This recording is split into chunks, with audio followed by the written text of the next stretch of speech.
Welcome to the Danny Clinkscale Reasonably Irreverent podcast.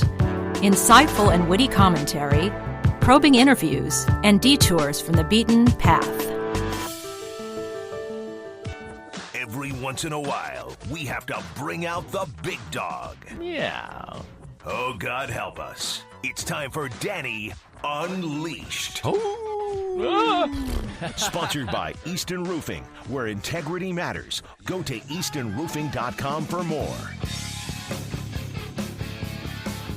That's right. That's Danny Clinkscale. He doesn't care. He's going to start talking whenever. He doesn't care if the open's running or, you know, the mics are up or not. It doesn't matter. He's unleashed. Stream of consciousness. He's unleashed. That I am. We are here at the Hen House. We're in the beer section. Real beer is now for sale at your neighborhood Hen House.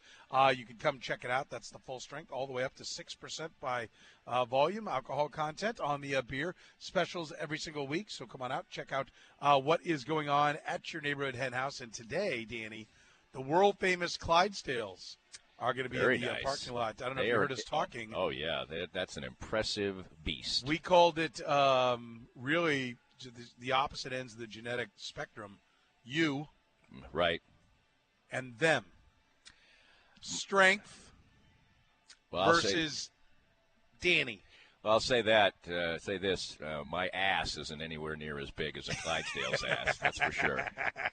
Is that a shot at me or No. Curtis, or what are you getting at there, Danny? Well, you guys can't even hold a candle to a Clydesdale's ass, so come on now. They are impressive. They animals. are. They are very impressive. Yeah. So it is. Get the kids. I know a lot of kids are out of school today. You bring them out 2 to 4 here at your Hen House at 135th and Metcalf. The Clydesdales will be here, and that is something that you definitely want to see up close and in person at some point. I will say that one time I actually did hold a candle to a Clydesdale's ass. It did not end well. He kicked me 30 yards. It was like a Super Dave Osborne skit. Yeah. And then Curtis he dropped flying. Curtis was sent flying, and then they dumped a couple road apples on him. Yes. Just for good measure. I have a picture in my head of Curtis walking up with a candle on like a dark stall, like a horse's, in a barn and a horse's stall. And here's Curtis walking by candlelight, walks right up to the back of a Clydesdale, and then just gets the donkey kick, the 2-leg kick, and he goes flying. I had a little mental image. They said I couldn't do it, and I did. Only if I only knew someone who could draw me a cartoon of that happening. My mental image was that him with like a little cap on, like Ebenezer Scrooge, sort of sneaking up behind him and holding the candle. But yes, we are here at Hen House. The Clydesdales will be here from 2 to 4, so bring the kids out. Bring your camera, which everybody has now in their pocket. It's called your phone. That's right. But just don't forget it because you will want to get a picture of these animals. They're incredible. Danny. I will say this is a mighty impressive beer collection here. Yeah, it is. I won't name names, but the grocery store near my home, which we frequent, which is not a Hen House, unfortunately. Will not be named. Their beer collection is a fifth of this size. A fifth. Hen House does it right, man. They said, listen, we're going to do it. We're going to clear out a bunch of space. I was talking with Bob, who runs the store, and he was talking about how they did and where the coolers are. And he said they're talking about putting a thermometer on there because it's down right around 40 degrees, 39, nice. 40, 41 degrees. Coldest beer in town? Yeah, it's down there. It's got to be because you can't freeze the beer, and that doesn't work well. I will say it's not the coldest in town because at my house it's 34 degrees. Coldest that you can purchase in town. I'm not saying I'm committed to the beer. I'm just saying I have a fridge that tells me the temperature. We're not messing around with some dial. We punch it up by the temperature. Let me see if this would happen at your house. During my first. Is this going to take an hour? Nope. Okay. During my first marriage, we moved into an apartment, and that apartment had a tap in the kitchen, and it went down to a refrigerator. A kegerator. A kegerator, right? And my first wife refused to let me use it. Really? I said, I'm not going to drink any more just because it's there. So what took so long to make her your ex-wife? That was probably, she decided that. So I didn't decide that. So. Well, that was your first indication this wasn't going to go well. Right. Well, it took 10 long years. All right, let's start. Where would you like to begin? Tyreek Hill?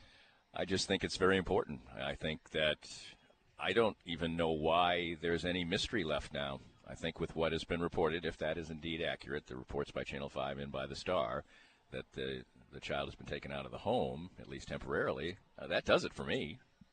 I mean, that's an unstable home situation. It's a recurrence of a bad situation. I thought all along this is exactly what was going on.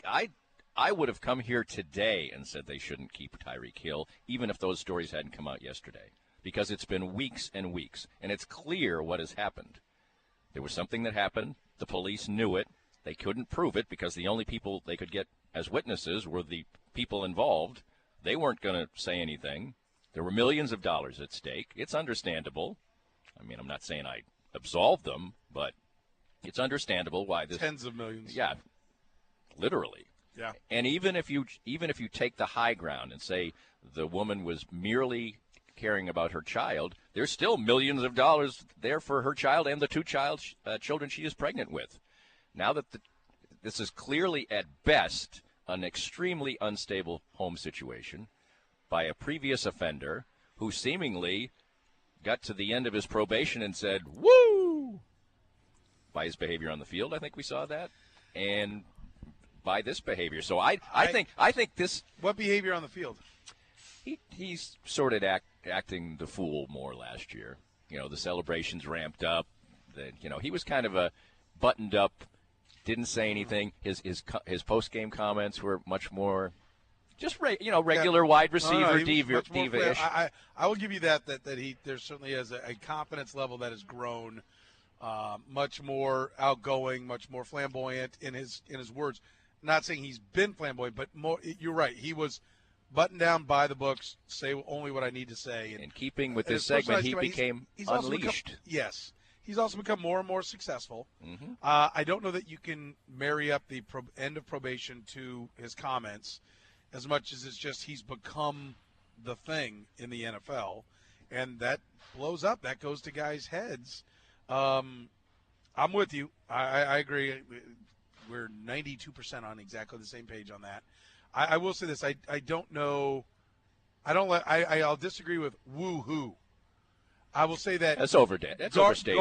Guard comes down. Yes. He was scared. When you're scared, your attention to detail is there. When you're not scared, right? How do you drive when you're just going down the road? I'm going to fart around, make a call. I'm going to do this. Right. I'm kind of weaving. Oh, is that a cop right behind me? 10 and 2, sitting up straight. Exactly. In between the two lines. Speedometer, cool. We were 6 over. I'm going down to right at the speed limit. Right. 1 over so it doesn't look too obvious. Right. You change when the cop's right behind you, as you should. We should all lead our lives like the police are right behind us. Mm-hmm. Nowadays, we should all lead our lives like there's a camera on us because there pretty much is all the time. I guarantee you somewhere there. It's right there. We're on camera right now. Right. At Hen House. So anything that goes down here, it's on camera. Right? You should lead your life like anything you do could be on the news the next day. And we tend to let our guard down. And, yeah, I think let his guard down, didn't stay as sharp, didn't stay as diligent, and his actions. I thought the interview he did at the Super Bowl this year did scare me a little bit. There was kind of like, I don't know, like, and I'll agree that I think part of it was that the probation was over and that was now expunged. Yes. Expunged from his record. And he was now rock star guy on the couch. He was just a regular wide receiver, yes. The way wide receivers act. And there's nothing wrong with that. No, there is not. He was not doing anything illegal. It is clear that it certainly was a sign that he had let down his guard. And more importantly, whether that has nothing to do with whether the Chiefs, if he was engaging in those actions, that wouldn't be a sign of trouble. The best wide receivers in the league almost all do this stuff, except for Julio Jones. It's just what his past is, and you have to constantly be guarded about him going. But it's what the authorities have done now, which is to take the child away, considering it an unsafe place. Yes. And I think what they were doing was they were kind of sweating them. They're like, you got to come forward with something here, or we're going to take the child. Let's we know something occurred, okay? So I don't see any way they can – I don't see any – this is way worse than what Kareem Hunt did. I would – And what Kareem Hunt did was bad. I'll go Andy Reid and say I'm not going to get into what's worse, right? They're both bad. They're both off the team bad. Yeah. Right? Which if you one's put worse? I'll put it this way. If Kareem Hunt was sent off the team, here's the problem. We don't know. Tyreek Hill should be sent off the team. Did the kid fall on some stairs because they weren't paying attention? They were watching a movie and weren't paying attention? We don't know. The fact that they don't have a story and that the authorities didn't buy the story or they didn't buy the story or there was enough other stuff to make them think that, like, well, also they went there twice. Yeah, I mean it's not good. There's no way it's a positive. Let me say this, and this is where I think people you really need to check yourself. Okay, I said when Sammy Watkins was signed that this is a puzzling signing. You're spending $16 million on a wide receiver that's been oft injured. Oh, thank you very much. Here, come here. You're spending $16 million on – oh, well, never mind then. No. Here. There's your gift card if you listen. Santa Claus. Yes, very good. Enjoy. Thank you, dear. Lady listens. Somebody walks by. Sure. I listen all the time. But then she almost ruined it by saying she was a friend of Sandy Cohen's. I was like, might have to check that. No, but listen, I said when they signed him, $16 million for a wideout when you have the number 27 defense in the NFL. What is going on here? And the number 4 offense in the NFL? Like, right. that was a puzzling. And you supposedly knew you had something special coming at quarterback. Right. That was a puzzling development. Now, I rationalized it at the time when I said, I'm not sure I can get on board with this, and I'll stand by that. To this point, Sammy Watkins has not lived up to that contract. And Andy Reid admitted to me, I said, listen, if you're signing him on what you think he's going to do, not what he's done. If you're giving him this kind of money, because this is top of the receiver food chain money, and he has not produced at the top of the receiver food chain, right? Antonio Brown was pissed when he got $16 million per, right? Antonio Brown went, he's getting 16? I'm worth 60. Right. Right?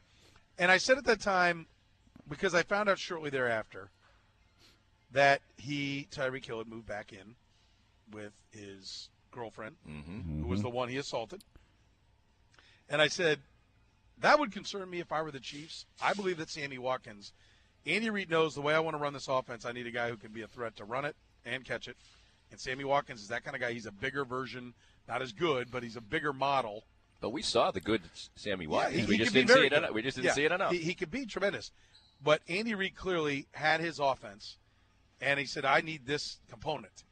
And I believe that when they got word that he was getting back together with that girl, they went, uh-oh. And you know what? And when I remember when you said that, you were the only person that I heard anywhere, locally, nationally, that connected those two dots. And when you did, I won't say I thought you were off your rocker, but I thought I don't see that happening. You were the only person that said that, and damned if you weren't right about it. Well, I'm sorry I am. Yeah, Thank I'm you, not. Ray. Yeah, Thank you. I'm not covering. Yeah. You wouldn't cover yourself with glare on that, but when that stuff started coming out, I'm like, you saw the pathway to it. Yeah, I know. And listen, I got tons of emails that are like, you're a jackass, and Well, I think the fans bought in too much to what was to that point a feel-good story that they wanted to have as a happy ending. They had gotten this guy had turned into a superstar and had done everything right to make what had been a very sordid past go away, seemingly. And everybody was just happy. They were giddy with that.